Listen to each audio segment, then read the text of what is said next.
Perlu diketahui bahwa walaupun terjadi berbagai masalah maupun kasus-kasus yang menimpa kepolisian Republik Indonesia, tetapi masih banyak anggota polisi yang bekerja dengan baik serta punya integritas yang tinggi untuk kepentingan bangsa dan negara, terutama mereka yang bekerja di daerah pedalaman, daerah dekat dengan pegunungan dan hutan. Tapi jangan sampai karena kasus yang tidak begitu banyak dibandingkan jumlah polisi yang sekitar 435.000 orang ini dapat merusak reputasi, integritas, dan segala hal yang berkaitan dengan kepolisian Republik Indonesia. Maka kita sebagai anak bangsa wajib memberikan solusi dalam rangka memulihkan reputasi kepolisian Indonesia.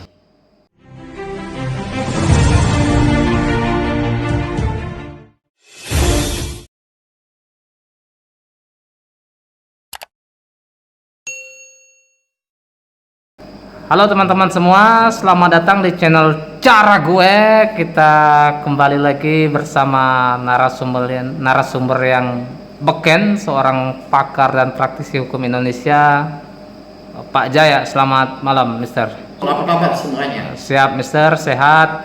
Kita coba berbincang santai dulu, Mister, malam ini soal hukum, Mister, soal institusi kepolisian, Mister. Karena berapa bulan ini kan institusi kepolisian sangat disorot sama publik, bahkan bisa dikatakan menurunkan kepercayaan publik terhadap institusi kepolisian. Bahkan ada penelitian yang terbaru ini dari indikator politik kalau tidak salah, dari 12 lembaga penegak hukum, katakanlah begitu, institusi polisi berada di urutan ke-11. Artinya kan hampir paling buntut. Dan kurun waktu 2021 banyak juga kasus terjadi. Salah satunya misalnya seorang anggota polisi itu memperkosa anak tersangka. Kapolsek Parigi. Kapolsek Parigi. Terus kemudian ada juga anggota kepolisian kemudian menggugurkan kandungan. Kan itu fenomena 2021 kurang lebih begitu. Lalu kita masuk tahun 2022, Mister. Kasus makin bertambah, misalnya kasus Kanjuruan, lalu kemudian kasus Teddy Minahasa menjual barang bukti. Kemudian sebelum Teddy didahului sama Verdi Sambo, pembunuhan terhadap Baradae. Kemudian masuk Teddy Minahasa. Yang terakhir ini heboh lagi, Mister, Ismail Bolong. Nah, itu apa tanggapan Anda soal beberapa kasus itu, Mister? Ya, selamat malam semuanya. Dari fenomena kasus-kasus yang telah Anda sebutkan tadi, ini sangat merugikan dan merusak reputasi kepolisian Republik Indonesia sebagai pengayom, pelindung, dan penegak hukum. Yang tadi saya baca, tema yang Anda sampaikan itu bahwa polisi lagi sakit, apa obatnya? Tema ini sangat eye-catching. Eye-catching dalam apa? Bagi orang yang tidak memahami, kan mereka akan bertanya, kenapa judul seperti itu? Eye-catching ini dalam arti bahwa kita sebagai anggota masyarakat sangat sayang dan cinta dengan Polri, karena Polri itu adalah bagian inti dari masyarakat. Mungkin kita semua bisa membayangkan apabila satu hari polisi tidak ada di Indonesia, bisa kita bayangkan tidak? Apa yang akan terjadi? Kerugian. Satu jam. Kerusuhan akan ada di mana-mana. Perampokan, pencurian, mungkin pemerkosaan akan terjadi di mana-mana dan tanpa bisa dicegah, tapi akan dimanfaatkan oleh pihak-pihak yang punya niat jahat untuk melakukan perbuatan melanggar hukum. Karena itulah kita sebagai anggota masyarakat, apalagi sebagai seorang yang terjun ke dalam praktek hukum sehari-hari, sebagai pakar maupun praktisi hukum, kita pasti ingin mengetahui apa sih sebenarnya yang menjadi faktor penyebabnya, serta mari kita sama-sama cari bagaimana memberikan obatnya apa, bagaimana memperbaiki institusi Polri supaya kembali kepada marwahnya sebagai pengayom, pelindung dan penegak hukum.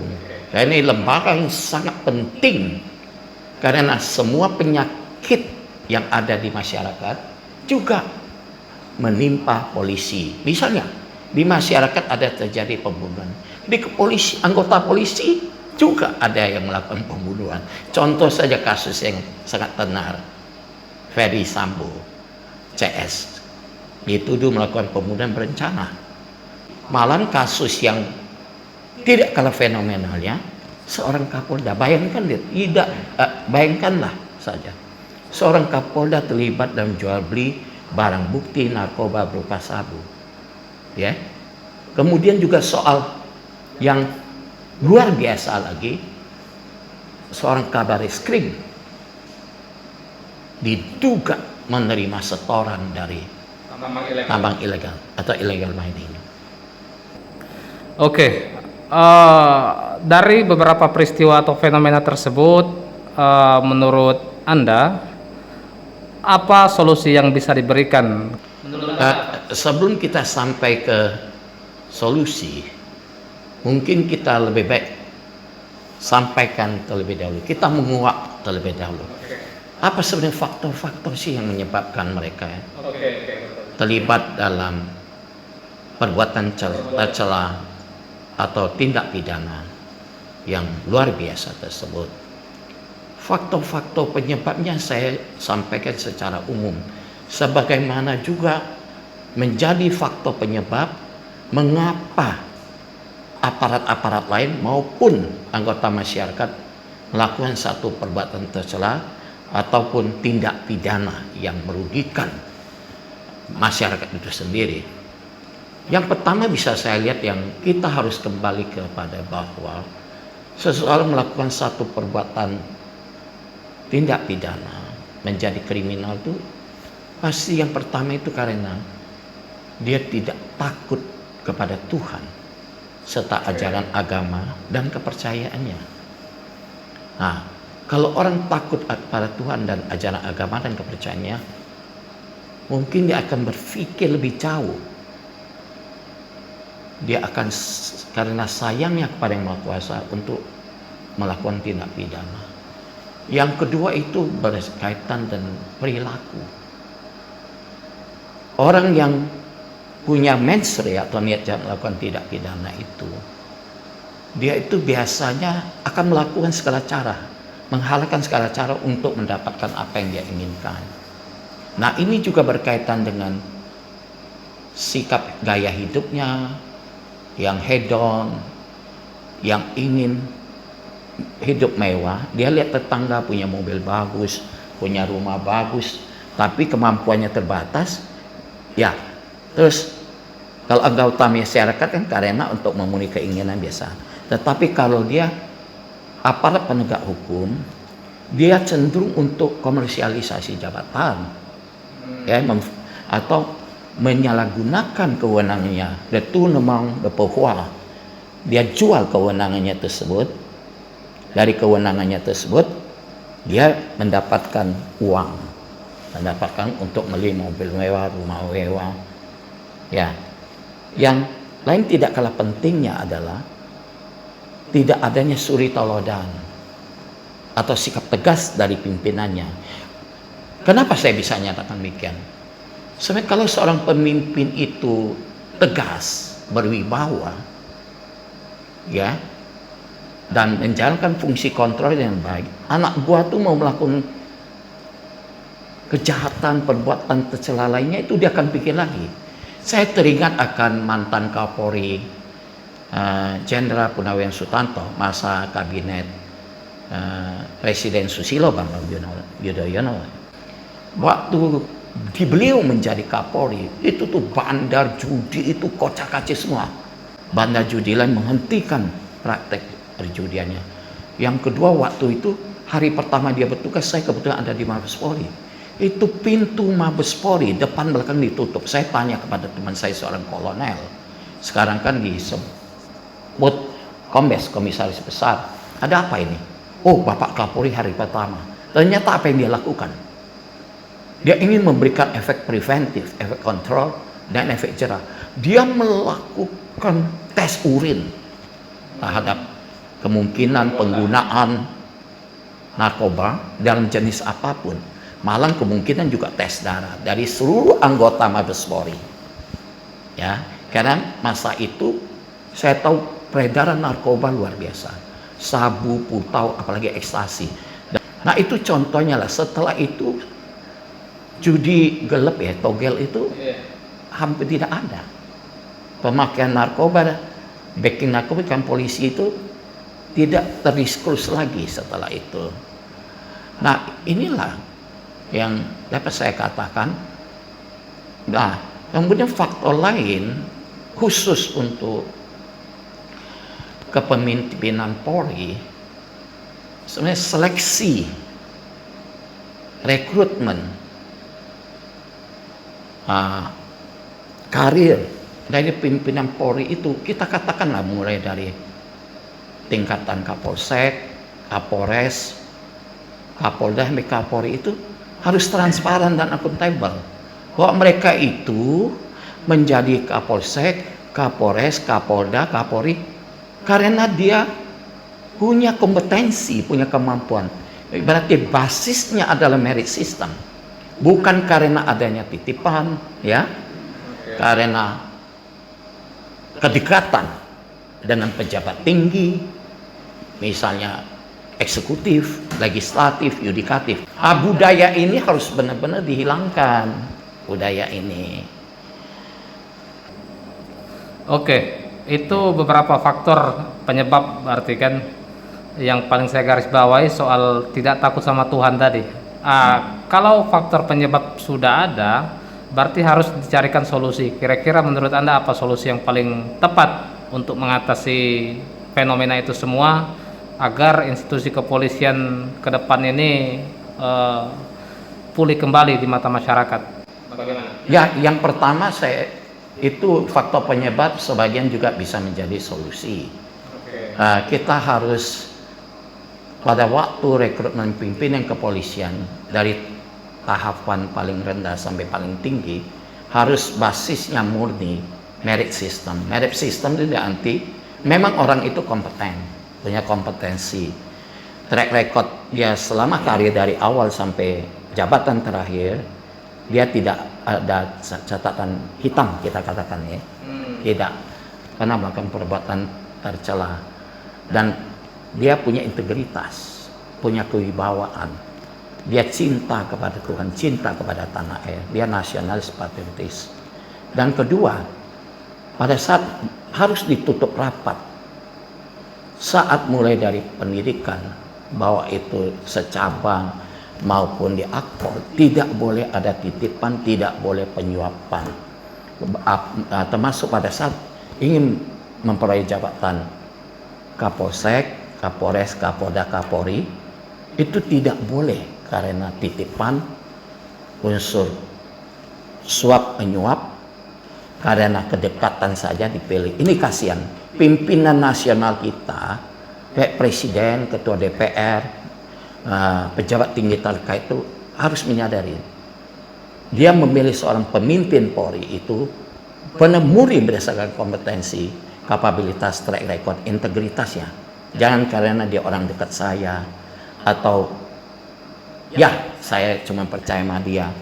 Nah, kita harus mulai dari sana. Kita harus mulai dari sana.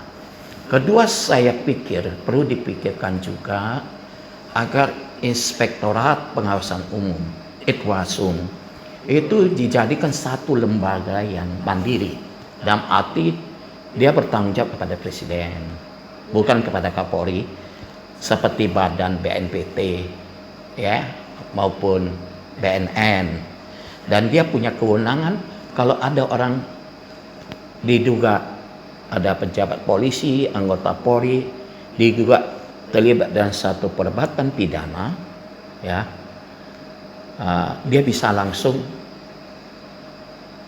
menonaktifkan sebelum diperiksa propam, ya. Baru setelah itu soal penghentian dan pemidanaannya di situ. Itu dia jadi badan sendiri. Dari sisi lain, mengapa orang praktisi apapun kalau berurusan dengan kepolisian itu mau menyuap? Dan polisi juga, mengapa mereka punya kemampuan itu menghambat satu penanganan perkara, maupun satu perkara itu karena ada komersialisasi, walaupun unsur-unsur hukumnya terpenuhi, karena dia dibayar oleh pihak tertentu, perkara itu tidak jalan. Ini tidak lepas kaitannya dari upaya paksa yang dimiliki polisi. Kita tahu kan polisi luar biasa, punya kemampuan untuk melakukan upaya paksa, penangkapan, ya, penahanan, penyitaan, penggeledahan, penyitaan, izin pengadilan. Tapi kan banyak sering dilakukan terlebih dahulu, baru dimintakan izin dari pengadilan. Ini kan, karena unsur dan yang diatur di KUHP misalnya, orang tuh bisa ditahan menurut KUHP. Alasan subjektif, objektif itu melanggar tindak pidana yang ancamannya 5 tahun ke atas, dan subjektif berdasarkan diskresi atau pertimbangan penyidik, ya dikhawatirkan melarikan diri, menghilangkan barang bukti, mengulangi.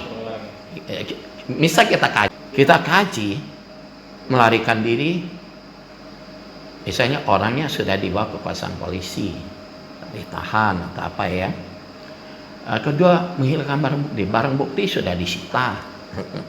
Mengulangi perbuatan, bagaimana bisa mengulangi perbuatan kalau dia sendiri sudah ditangkap atau ditahan, kan? Sebenarnya itu ada mekanisme di Amerika Serikat yang mengenai Anglo-Saxon. Kalau orang itu ingin ditahan, dia harus minta persetujuan dari hakim, ya. Hakim ditahan, maupun sampai perkara ini kalau dia tidak plea guilty, tidak menyatakan bersalah, hakim magistrat itu akan minta jaksa sebelum disidangkan membuktikan kesalahannya apa, alat buktinya apa, barang buktinya mana, saksinya bagaimana. Nanti pengacara itu atau counsel, attorney at law, akan menyampaikan bahwa ini alat buktinya polisi yang taruh, atau alat buktinya bukan yang ini, saksinya tidak punya kualitas, saksinya mantan napi, saksinya kerjaannya ngegelek. Ini nanti hakim mempercayai siapa itu, baru kalau hakim lebih percaya jaksa, perkara ini bisa ditingkatkan, disidangkan. Kalau dia ancamannya 6 bulan ke atas, dia berhak atau the jury system. Dia sidang berdasarkan sistem juri yang 12 orang. Hakim hanya memimpin jalannya persidangan. Pemberitahuan atau putusan nyatakan bersalah atau tidak di tangan juri yang 12 orang itu, dan itu harus sifatnya aklamasi. Kalau tidak aklamasi akan diulangi lagi. Sama juga dengan proses yang dilakukan di Belanda yang disebut hakim pengawas, rechterkommissaris. Kalau kita ingin menahan, menyita, menggeledah, perlu izin hakim pengawas. Dan hakim pengawas ini kan tidak kita kenal. Siapa hakim pengawasnya? Kalau mau nyogok dia, bagaimana caranya? Ya, proses yang saya uraikan tadi di Amerika itu disebut pre-trial hearing. Kalau di Hong Kong disebut committal proceedings.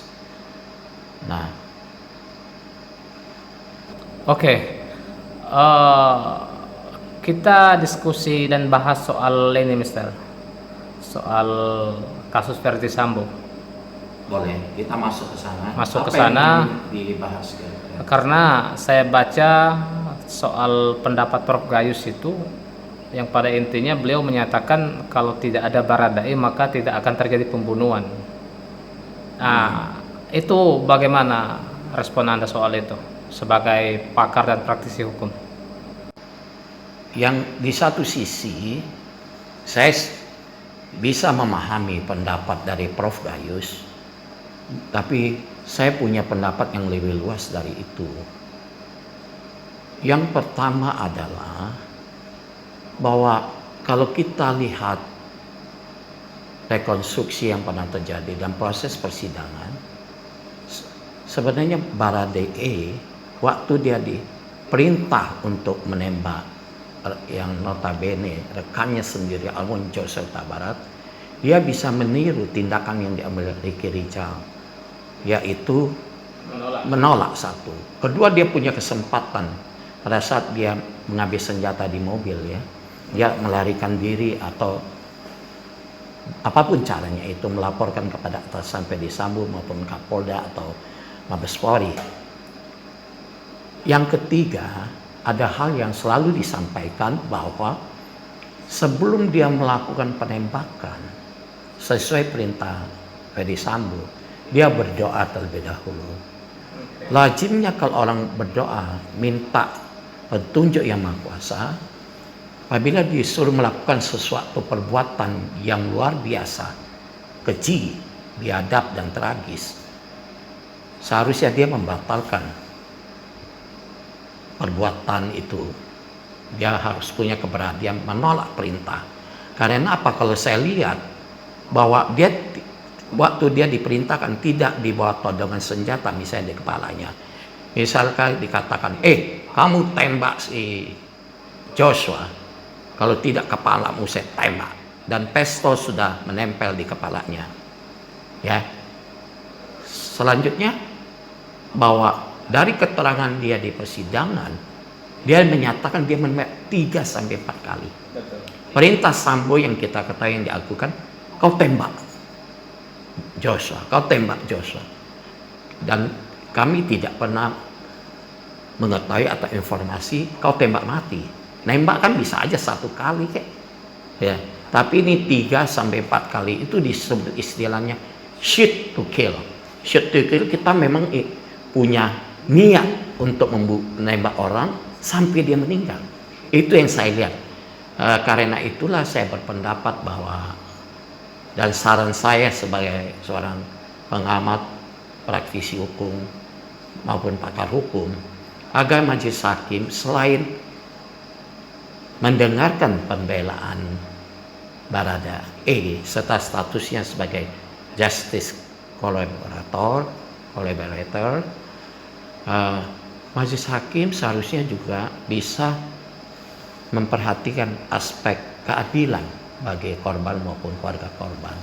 Itu aja pesan dari saya tentang Baradae, selaras dengan pendapat Profesor Gayus Lumbun. Ada lagi? Oke, cukup, Mister, atau ada usulan yang bisa disampaikan? Mungkin usulan ini ditujukan kepada pemerintah mungkin, ya. Iya. Nah, itu seperti apa? Kita kan sangat cinta kepolisian Republik Indonesia. Makanya yang tadi kita sampaikan itu kan adalah hasil pengkajian, yaitu analisis dari kami pribadi setelah melihat fenomena-fenomena dan membaca literatur yang ada.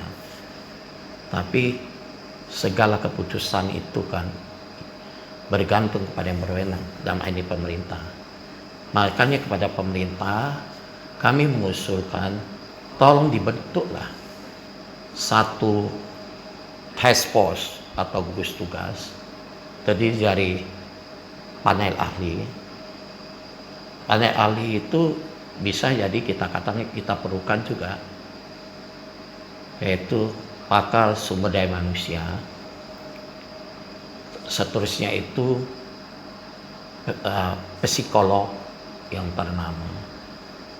Dari pihak kepolisian kita rekomendasi polisi mantan Kapolri Jenderal Sutanto, ya, kemudian rohaniawan baik itu ustadz yang terkenal, yang diakui reputasinya baik, pastor, pendeta, rahib. Nah, kemudian mungkin juga dari pihak TNI, dari unsur DPR, dari tokoh-tokoh masyarakat yang bisa pertama merumuskan dengan mengadakan mapping apa yang menjadi pokok penyelesaian polisi, sehingga menimbulkan distrust, ketidakpercayaan, sehingga merusak reputasi dia sebagai lembaga pengayom, pelindung dan penegak hukum. Kemudian apa yang menjadi solusi? Dan saran dari kami agar tim ini dapat diketuai oleh Menko Polhukam, Bapak Mahfud MD, yang kita kenal reputasinya, kita kenal track recordnya, kita kenal integritasnya yang luar biasa baik dan bisa diterima, acceptable di kalangan masyarakat maupun pemerintah. Itu saja yang bisa kita lakukan. Mudah-mudahan semua itu kita harapkan dapat setidak-tidaknya meminimalisir ya reformasi dalam arti permasalahan perbuatan tercela dari anggota-anggota kepolisian, dan menjadi bagian penting untuk reformasi kultural maupun struktural. Ya, sementara itu. Oke, Mister. Terima kasih banyak, Mister. Semoga bermanfaat dan kita ketemu di video-video selanjutnya. Sampai jumpa, Mister. Sehat selalu. Selamat malam. Saya harap kiranya semoga itu bermanfaat bagi kita semua. Amin.